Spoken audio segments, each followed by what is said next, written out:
Hello everyone, welcome back to Taiyari online. मैं सुधा।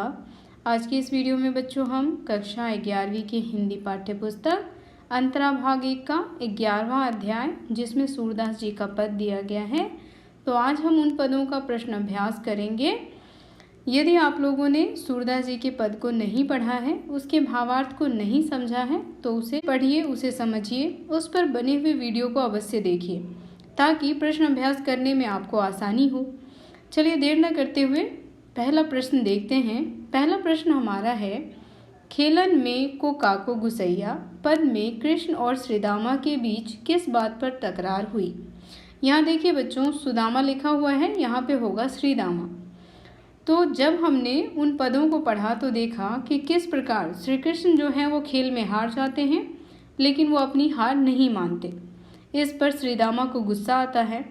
वह श्री कृष्ण से कहता है कि तुम हार गए हो लेकिन अपनी हार नहीं मान रहे, और सभी श्री कृष्ण से क्या हो जाते हैं, नाराज हो जाते हैं। तो देखिए इसका उत्तर हम लिखेंगे, कृष्ण और श्रीदामा के खेल खेल में रूठने और फिर खुद मान जाने के स्वाभाविक प्रसंग का वर्णन किया गया है। श्री कृष्ण खेल में हार गए थे और श्रीदामा जीत गए थे, पर श्री कृष्ण अपनी हार मानने को तैयार नहीं थे। खेल रुक गया था। श्री कृष्ण अब भी और खेलना चाहते थे, इसीलिए उन्होंने नंद बाबा की दुहाई देते हुए अपनी हार मान ली। यानी वो अपनी हार इस तरह से मानते हैं जैसे वो श्रीदामा पर एहसान कर रहे हों। दूसरा प्रश्न है, खेल में रूठने वाले साथी के साथ सब क्यों नहीं खेलना चाहते। तो बच्चों, जो साथी खेल में बार बार रूठ जाता है, हम उसके साथ क्यों नहीं खेलना चाहते? क्योंकि हम परेशान हो जाते हैं उससे, इसीलिए उसके साथ खेलना नहीं चाहते। ये तो आप सभी के साथ होता होगा। आप भी अपनी कोई घटना हमें कमेंट करके बताएं कि क्या आपके साथ ऐसा होता है।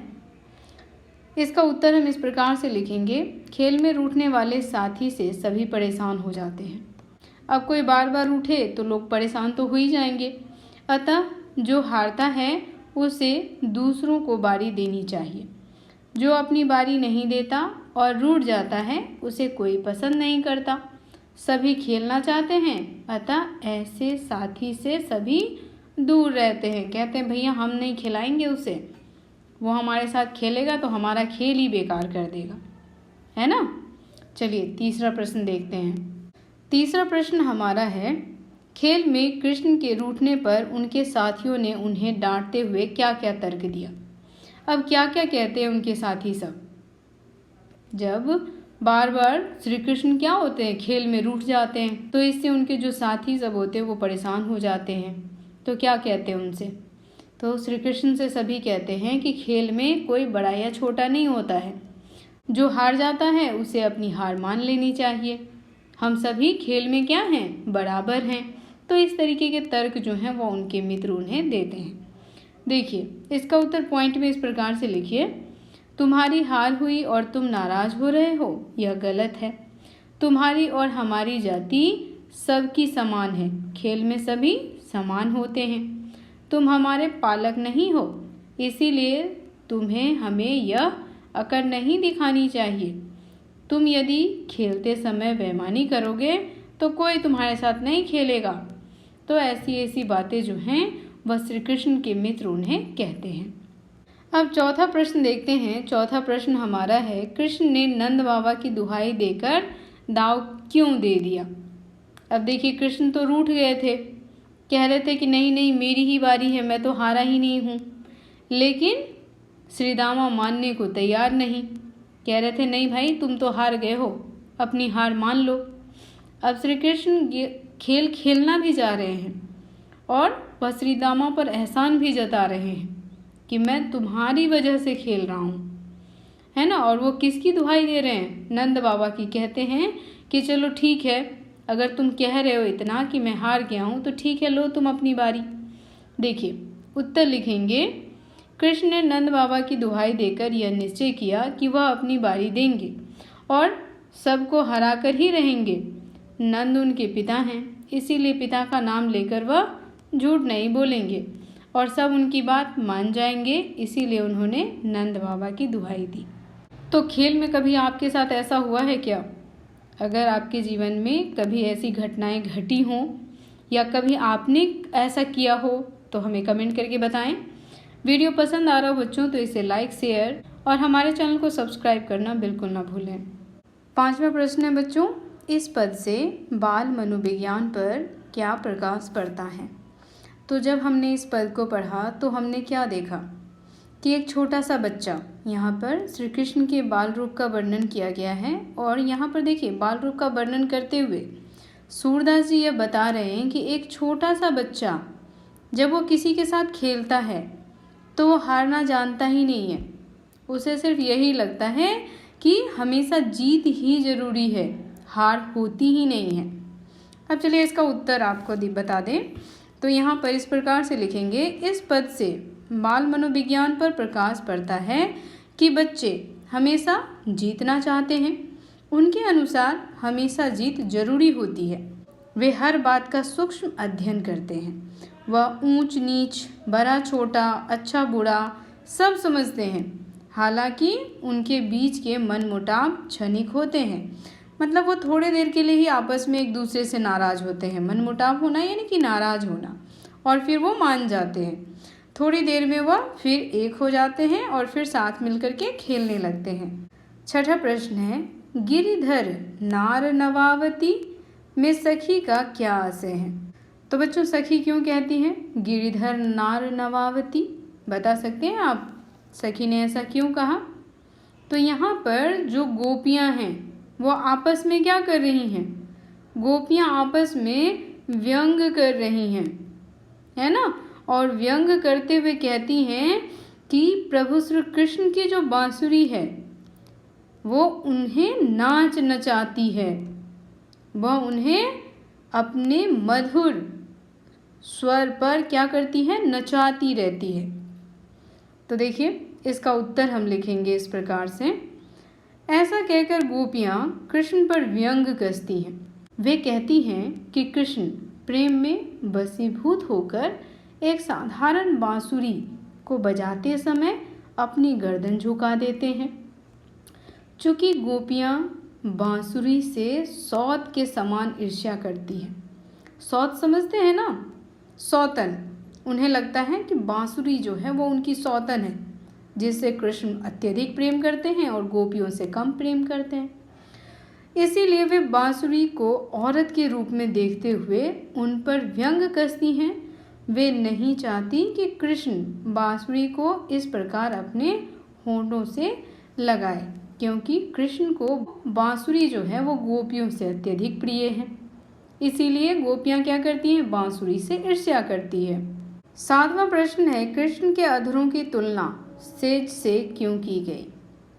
अधर शब्द का अर्थ बताइए बच्चों। आप लोगों को मैंने अधर शब्द का अर्थ बताया था।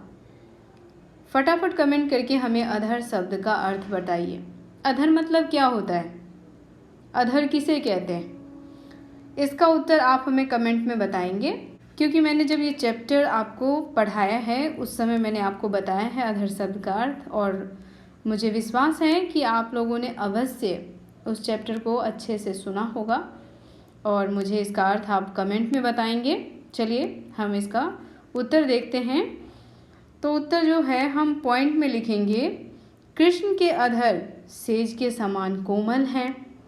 जिस प्रकार सेज सोने के काम आती है वैसे ही कृष्ण बांसुरी को बजाने के लिए अपने अधर रूपी सेज में रखते हैं। ऐसा लगता है मानो बांसुरी सो रही है। इसीलिए बच्चों यहाँ पर प्रभु श्री कृष्ण की अधर की तुलना जो है वो सेज से की गई है। 8वां प्रश्न आपके सामने है, पठित पदों के आधार पर सूरदास के काव्य की विशेषताएं बताइए। तो जब तक आप इस पाठ को, इन पदों को पढ़ेंगे नहीं तब तक आप विशेषता कैसे बता पाएंगे। तो इसे अवश्य पढ़ें बच्चों, तभी इसका उत्तर लिखें। देखिए सूरदास कृष्ण भक्त हैं जिन्होंने अपने पदों में श्री कृष्ण के प्रति अपनी अगाध भक्ति भावना को प्रकट किया है। उन्होंने पहले पद में बाल लीलाओं का सुंदर चित्रण किया है। बालकों के बीच अक्सर ऐसे मनमुटाव और फिर कुछ देर में सुलह का बड़ा ही मनोहारी चित्रण किया है। इससे पता लगता है कि सूरदास बाल मनोविज्ञान को अच्छी तरह से समझते हैं। दूसरे पद में उन्होंने स्त्रियों के मनोदशा को बहुत अच्छी तरह से दिखाया है कि किस तरह उनका कोमल हृदय अपने प्रिय से मिलने को तरसता है, इसीलिए वे बांसुरी को भला बुरा कहती हैं, क्योंकि वह श्री कृष्ण और उनके बीच की एक बाधा बन रही थी। वात्सल्य और श्रृंगार रसों का पूर्ण रूप से प्रयोग जो है वह इन पदों में किया गया है। पदों में कौन कौन से अलंकार हैं, तो देखिए पदों में आपको देखने को मिलेगा उत्प्रेक्षा अलंकार, उपमा अलंकार, अनुप्रास अलंकार, रूपक अलंकार। तो ये सभी अलंकार जो हैं वो इन पदों में दिए गए हैं। साथ ही बच्चों इसमें ब्रज भाषा का प्रयोग किया गया है। पदों में ज्ञेयता का गुण विद्यमान है, यानी हम इसे गा करके पढ़ सकते हैं। प्रश्न जो है वो है निम्नलिखित पद्यांशों के संदर्भ सहित व्याख्या कीजिए। अब यहाँ पे पद्यांश दिया गया है, आपको संदर्भ के साथ व्याख्या करना है। जाति पाति तुम्हारे गैया, तो यहाँ पर जो पद है वो यहाँ पर पूरा नहीं लिखा गया है बच्चों। इन पदों का व्याख्या आपको करना है तो आप पुस्तक की सहायता ले सकते हैं। देखिए सबसे पहले हमें प्रसंग लिखना चाहिए। प्रसंग लिखेंगे हम। प्रस्तुत पंक्ति सूरदास जी द्वारा लिखित ग्रंथ सुरसागर से ली गई है। इस पंक्ति में कृष्ण द्वारा बारी न दिए जाने पर ग्वाले कृष्ण को नाना प्रकार से समझाते हुए अपनी बारी देने के लिए विवश करते हैं। अब व्याख्या आपको लिखना है, तो व्याख्या आप इस प्रकार से लिखें। वैसे मैंने व्याख्या लिखना आपको बताया है, आप चाहें तो उस वीडियो को देख करके व्याख्या लिख सकते हैं और अपने शब्दों में भी लिख सकते हैं। तो यहाँ हम लिखेंगे बच्चों, कृष्ण सखा से हारने पर नाराज होकर बैठ जाते हैं। उनके मित्र उन्हें उदाहरण देकर समझाते हैं। वे कहते हैं कि तुम जाति पाति से हमसे बड़े नहीं हो, तुम हमारा पालन पोषण भी नहीं करते, अर्थात तुम क्या हो, हमारे समान ही हो। इसके अतिरिक्त यदि तुम्हारे पास अधिक गायें हैं और तुम इस अधिकार से हम पर अपनी चला रहे हो तो यह उचित नहीं है। अर्थात खेल में सभी क्या हैं, समान होते हैं। जाति धन आदि के कारण किसी को खेल में विशेष अधिकार नहीं मिलता। खेल भावना को इन सब बातों से अलग रख करके खेलना चाहिए, है ना।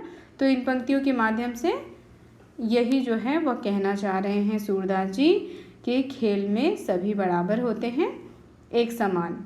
हमें प्रश्न का जो दूसरा प्रश्न है जिसमें गोपियाँ जो हैं वो बांसुरी से क्या करती हैं, ईर्ष्या करती है, तो अब हमें उसका व्याख्या करना है। देखिए सुनरी नवावती, तो यहाँ कुछ पंक्तियाँ दी गई हैं, पूरी पंक्ति नहीं लिखी गई हैं। अब देखिए इसका व्याख्या आपको बिल्कुल वैसे ही करना है। सबसे पहले आपको प्रसंग लिखना है। प्रसंग में लिखना है, प्रस्तुत पंक्ति सूरदास जी द्वारा लिखित ग्रंथ सुरसागर से ली गई है।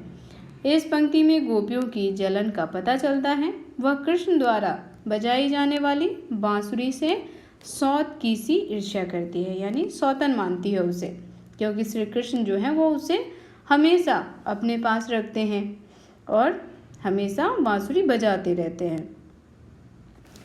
व्याख्या हम इस प्रकार से लिखेंगे बच्चों।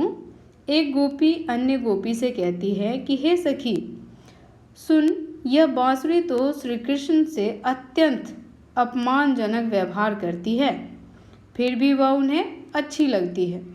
यह नंदलाल को अनेक भांति से नचाती है, उन्हें एक पांव पर खड़ा करके रखती है और अपना बहुत अधिक अधिकार जताती है। कृष्ण का शरीर कोमल ही है, वह उनसे अपनी आज्ञा का पालन करवाती है और इसी कारण से उनकी कमर टेढ़ी हो जाती है। यह बांसुरी ऐसे कृष्ण को अपना कृतज्ञ बना देती है जो स्वयं चतुर है। इसने गोवर्धन पर्वत उठाने वाले कृष्ण तक को अपने सम्मुख झुक जाने पर विवश कर दिया है।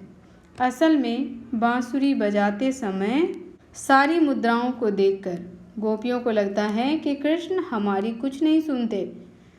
जब बांसुरी बजाने की बारी आती है तो कृष्ण इसके कारण हमें भूल जाते हैं। तो इस प्रकार से गोपियाँ जो हैं वो व्यंग करती हैं। किस पर? बांसुरी पर। तो यहाँ पर बांसुरी जो है बच्चों वो मानवीयकरण अलंकार हो जाएगा, क्योंकि एक निर्जीव वस्तु का जो है वो वर्णन किस तरीके से किया जा रहा है? सजीव तरीके से किया जा रहा है। प्रश्न अभ्यास का ये वीडियो यहीं समाप्त हुआ। इस अध्याय से संबंधित किसी भी प्रकार का प्रश्न आपके मन में हो तो आप हमें कमेंट करके अवश्य बताएं। कुछ भी आप पूछना चाहें तो कमेंट करके बताएं। मिलते हैं आपसे अगले अध्याय के साथ। तब तक के लिए आप सभी का धन्यवाद।